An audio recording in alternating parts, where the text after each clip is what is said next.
एक बार की बात है, एक छोटे से गांव में एक घर में सास और बहू रहती थीं। सास का नाम सुमित्रा था और बहू का नाम नीलम। दोनों के बीच रोज की नाताजात में कोई कमी नहीं थी। लेकिन एक दिन छोटी सी बात पर उनके बीच बहस हो गई। बहू को लगा कि सास उन्हें समझती नहीं और सास को लगा कि बहू उनके आदेशों का पालन नहीं कर रही है। इससे बहस बढ़ती गई और वे एक दूसरे पर गुस्सा निकालने लगीं। दिन भर की बहस के बाद भी उनके दिल में अजीब सी खालिश बनी रही। रात के समय जब सब सोने चले गए तब भी उनकी आंखें नहीं लगीं।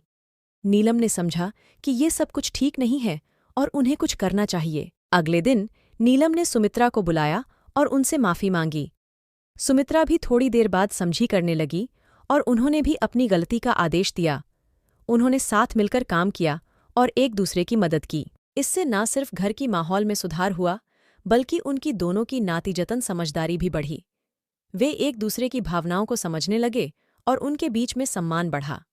इससे उनका रिश्ता और भी मजबूत हुआ और उनके घर में प्यार और खुशी की खुशबू छाई रहने लगी।